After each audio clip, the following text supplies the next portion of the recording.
Hello, we're Mudsoft, and we made the game Firmware Infirmary.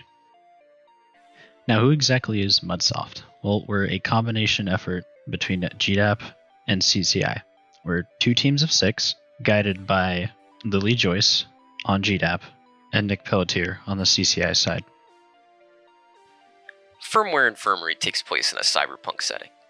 Playing as a mechanic, the player establishes relationships with their clients by performing tasks and interacting via dialogue choices. The player's tasks take the form of microgames, where the player's performance impacts their relationship with their clients and changes the narrative.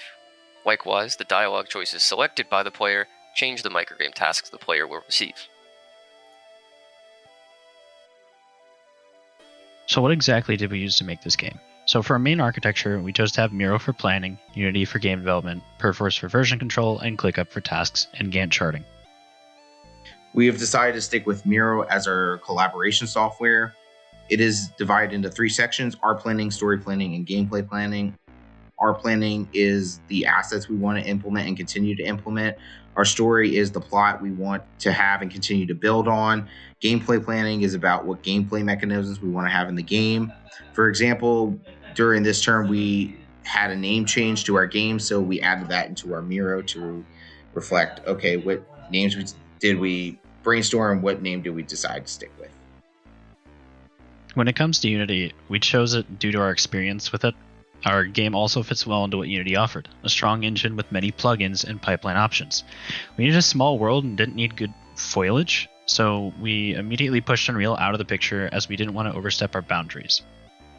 Unity 2022 gave us the latest and greatest from HDRP. We chose HDRP because we chose to make a cyber-esque game. We needed very specific lighting in our cyberpunk-esque game. We wanted a strong feature set that focused more on realistic lighting and added a striking visual difference. This is where we chose to use HDRP. The other main option, URP, focused on optimized lighting instead of high-definition lighting. For the development and environment we were working with, we were using Perforce for the development of our code. It was something that we had not really worked with before, but was a requirement through GDAP.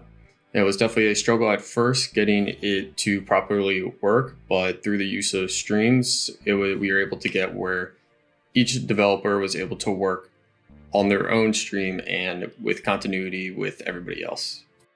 We continue to use ClickUp as our project management source. However, this time we split the task into alpha and beta tasks to ensure that certain sections and certain tasks were associated with the alpha build and some associated with the beta build. And then from any task that were used last term, we just put them under a prototype tag to ensure that we differentiate the task between the initial prototype, the alpha, and the beta.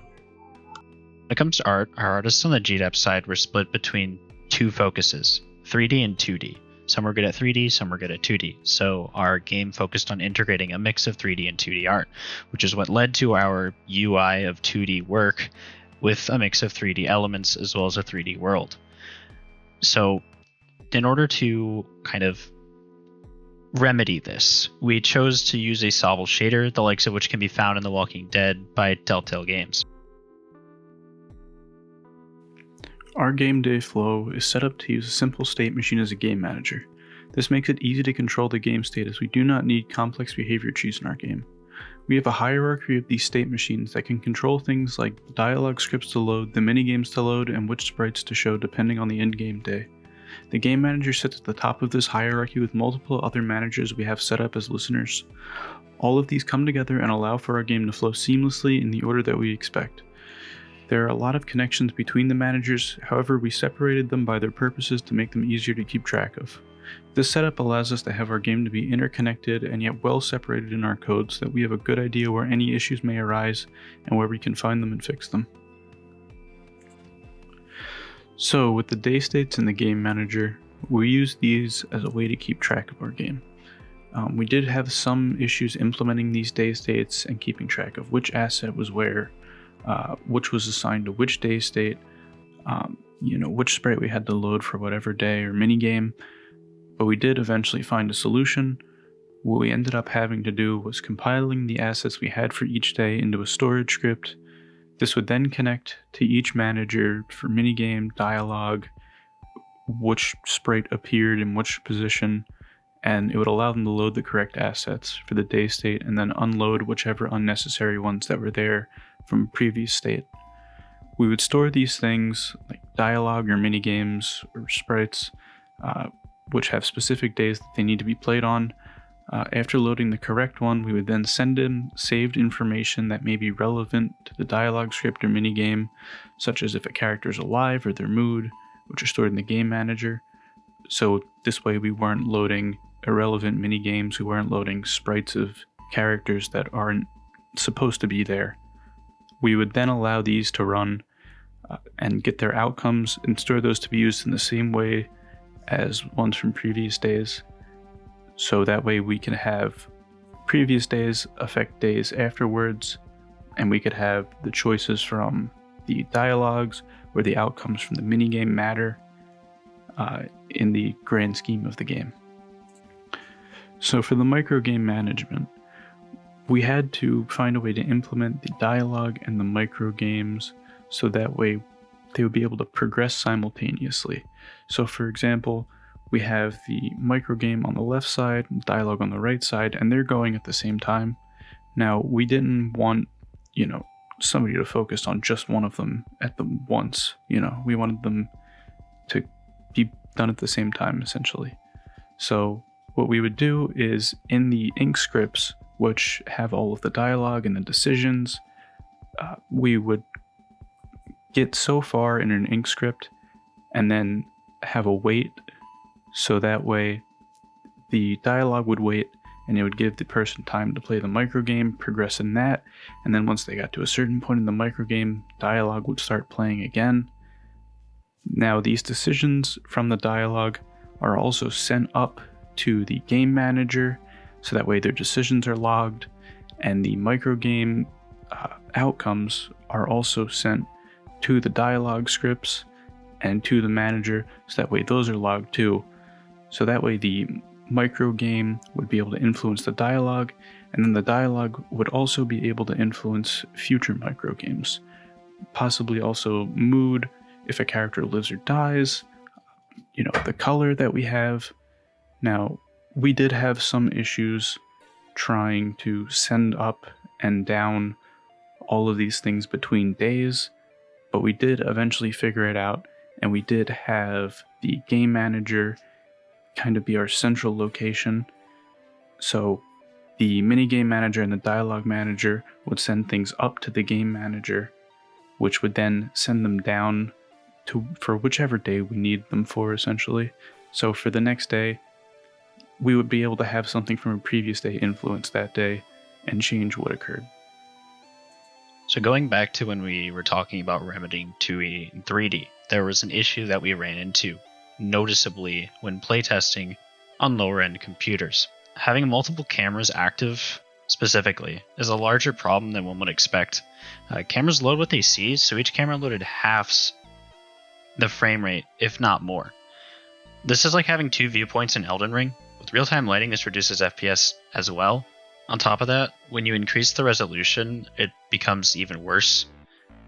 But this also brings into account issues with camera-based raycasting. The fix we plan to implement for the first issue, specifically the lighting with real-time, is to switch the lighting to baked in some sections. We've talked with Rob Nally about this, and he's given us a tutorial on how to implement this performance fix. The second issue, however, is deeper and needs a much more in-depth understanding of the camera or screen point to world space coding to fix. Both these issues we plan to address in our next quarter. The entirety of Firmware Infirmary takes place in a single Unity scene, resulting in a number of challenges in development. Multiple people working within the same scene cause merge conflicts, adding extra steps to work integration. Day resets require a full backend save rather than a single day scene reload. The initial load time of the game was increased, and the scene inspector became cluttered with many game objects. By overcoming these development challenges, we were able to provide our players with a smooth gameplay experience without any loading and unloading after the player begins the game.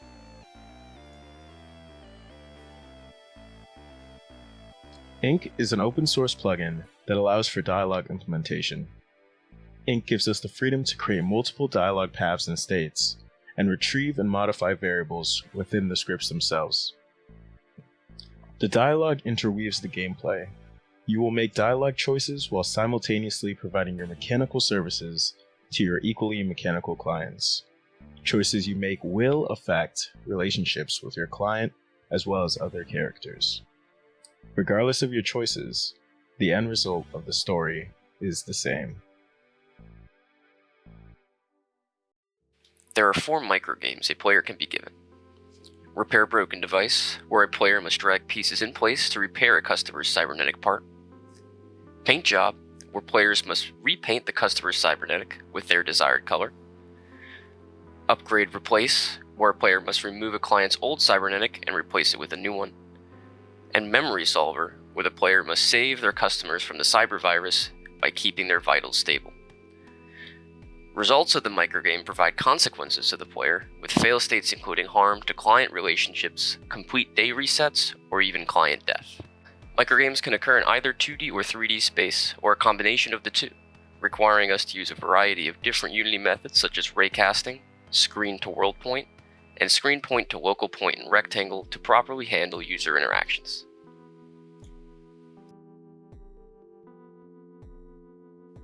The audio in this game is inspired by similar cyberpunk-inspired works such as Valhalla and Snatcher. Roaring synths and tight bass lines are the basil and thyme of this fine dish. Each character will have their own theme that changes based on their relationship with the player at the time. This works due to a dynamic audio system. Reaper is a digital audio workstation that allows for the creation and modification of audio tracks. Using Rewise, a native plugin for Wise integration, audio stems for sound effects or full background music tracks are created and sent to Wise. Wise acts as an audio middleware for the project. Wise organizes and places sounds into the project by compressing sound events into a sound bank.